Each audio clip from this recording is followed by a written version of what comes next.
Um dia Deus irá libertar mesmo Israel. Isaías 48. Comentário de Mário Persona. Esse capítulo aqui, ele fica situado entre duas libertações.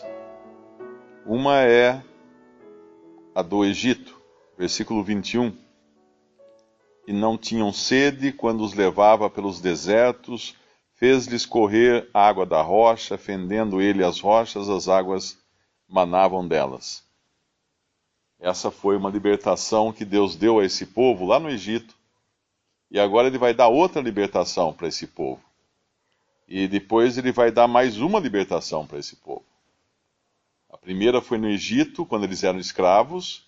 Agora eles estão novamente agora desterrados, estão na Babilônia, fora da sua própria terra, mas ainda levando toda aquela soberba, aquele orgulho, aquela ideia de que eles eram alguma coisa, porque eles tinham um nome, eles levavam um nome. Casa de Jacó, vos chamei do nome de Israel, versículo 1, saístes das águas de Judá, jurais pelo nome do Senhor, fazeis menção do Deus de Israel, porém, não em verdade nem em justiça. E até da santa cidade tomaram o nome, e se firmam sobre o Deus de Israel. O Senhor dos Exércitos é o seu nome. Então eles têm todas as prerrogativas aqui para serem alguém, mas não são, porque na realidade Deus precisou livrar eles lá atrás, Deus vai precisar livrá-los agora, aqui, e Deus vai precisar livrá-los no futuro mais uma vez. Esse capítulo também nos serve como uma figura do livramento que Deus vai dar a eles quando tiver uma outra Babilônia oprimindo esse mesmo povo. Mas aqui essa é a Babilônia da antiguidade, e para ficar muito claro para eles que nada vinha deles, ele chama aqui no versículo 17, no versículo 16, e agora o Senhor Jeová me enviou o seu Espírito. Assim diz o Senhor, o teu Redentor, o Santo de Israel. Eu sou o Senhor, o teu Deus, que te ensina o que é útil e te guia pelo caminho em que deves andar. Aqui tá a trindade, né, a gente vê aqui, porque ele fala no final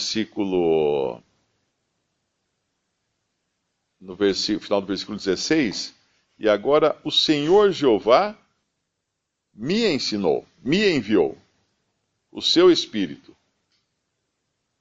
Temos três pessoas aí subentendidas.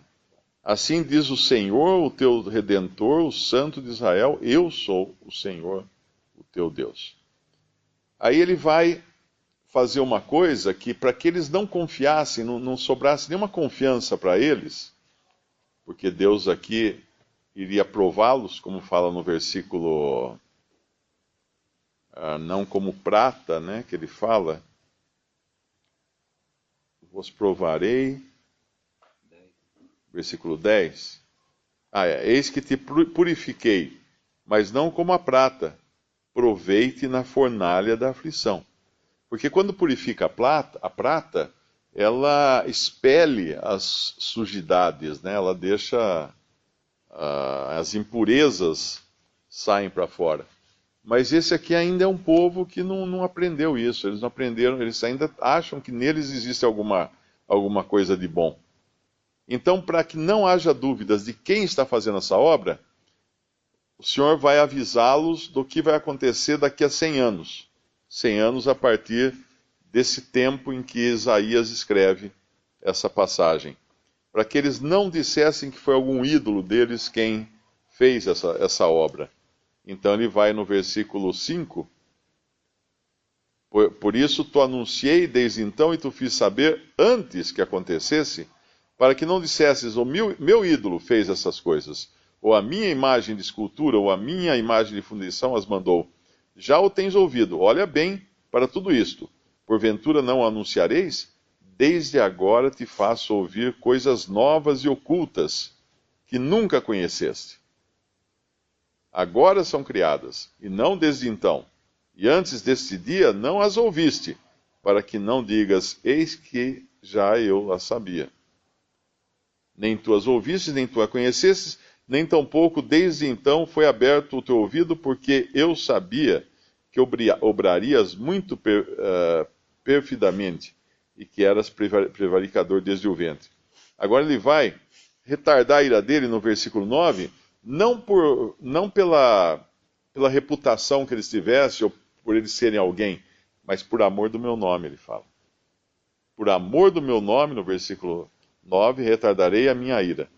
Ou seja, pela minha reputação, como o irmão citou aquela passagem do Antigo Testamento, acho que é de Êxodo, né? Que Moisés argumenta com Deus que se Deus destruísse o povo, o que diriam as nações? Que tirou aquele povo da escravidão do Egito só para destruí-los no deserto. Então, ficaria ruim para o nome de Deus. Então, por amor do meu nome, retardarei a minha ira, e por amor do meu louvor, me conterei para contigo, para que te não venha a cortar.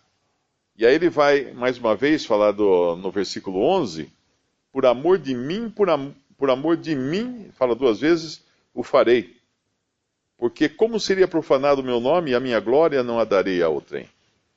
Então, a segurança deles estaria, não neles, mas estaria no nome de Deus. Estaria no amor que Deus tem pelo seu nome e pela sua reputação. Isso serve para nós também, né? Quando a gente acha que está inseguro, nós podemos perguntar, será que Deus iria comprometer o seu nome depois de nos ter libertado? Ele não vai comprometer por causa de Israel. E não vai comprometer por causa de nós também. Mas ele vai dizer no versículo 14, ajuntai-vos todos vós e ouvis. Quem dentre eles tem anunciado essas coisas? O Senhor o amou e executará a sua vontade contra a Babilônia, e o seu braço será contra os caldeus. Ele está falando aqui de Ciro. E, ao mesmo tempo, Ciro é uma figura de Cristo, que é o libertador. E aí, no versículo 15, ele fala, e eu o tenho dito, também já o chamei, e o farei vir, e farei próspero o seu caminho. E aí ele vai usar Ciro, então, para libertar. Ele já tinha falado isso no capítulo 45, assim diz o Senhor ao seu ungido, a Ciro, a quem tomo pela sua mão direita para abater as nações, diante de sua face. Eu soltarei os lombos dos reis, para abrir diante dele as portas, e as portas não se fecharão. Ele, em uma outra parte aqui, ele vai falar que vai prosperar, eu não me lembro qual é o capítulo, mas ele fala que ele iria prosperar Ciro, para que Ciro pudesse fazer essas coisas. E quando a gente vai lá atrás, eu acho que, não sei se é Esdras, né, ou Neemias, ou Crônicas, que fala, o próprio Ciro reconhece que o Deus do céu havia dado a ele condições de conquistar todas as coisas. Em Esdras, né? É 2 Crônicas 36, acho que é isso, quer ver? 2 Crônicas. Esdras também tem. 2 Crônicas 36, 23, é o último versículo de 2 Crônicas. Assim diz Ciro, rei da Pérsia, o Senhor Deus dos céus me deu todos os reinos da terra e me encarregou de edificar uma casa em Jerusalém, que está em Judá. Quem há entre vós e todo o seu povo, Senhor seu Deus, seja com ele e suba. Ele vai falar isso também em Esdras, né? Esdras capítulo 1, versículo 1.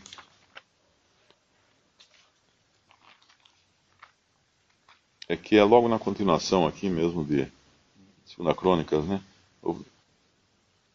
No primeiro ano de Ciro, rei da Pérsia, para que se cumprisse a palavra do Senhor, por boca de Jeremias, despertou o Senhor o espírito de Ciro, rei da Pérsia, o qual fez passar pregão por todo o seu reino, como também por escrito.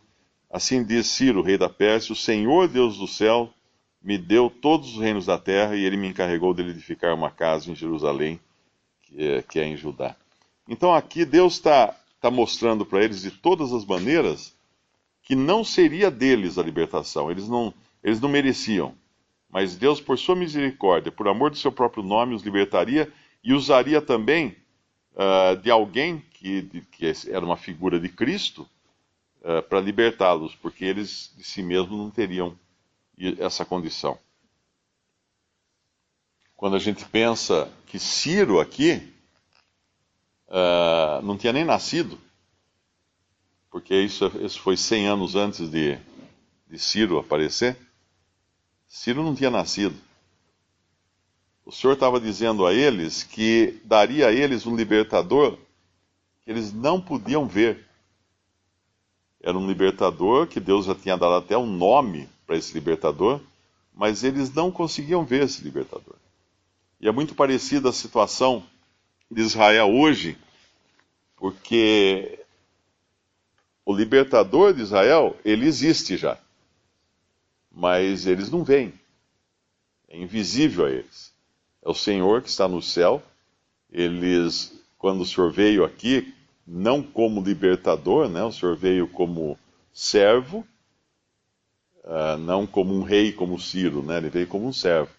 Eles o rejeitaram, foi tirado, ungido, foi tirado, como Daniel 9 havia previsto, e agora eles estão sabendo que tem esse libertador, mas eles não acreditam, como nessa época também eles sabiam que tinha o libertador que Deus ia dar a eles, mas eles não podiam ver, não podiam tocá-lo, não podiam fazer nada que comprovasse a existência desse libertador.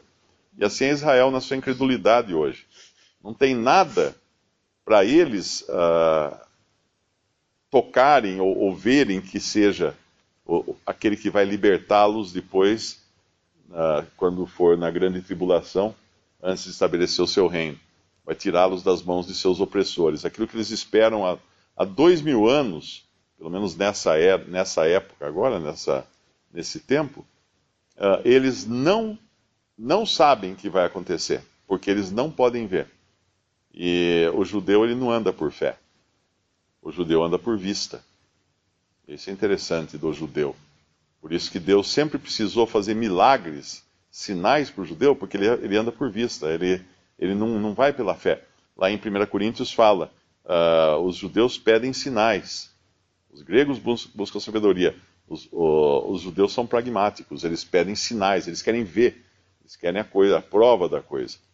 E Deus não dá essa prova, eles vão ter que realmente passar pela aflição para confiar em Deus, o Deus que eles não veem, e aí surgirá então o libertador, aí virá o libertador. Visite Respondi.com.br. Visite também 3minutos.net.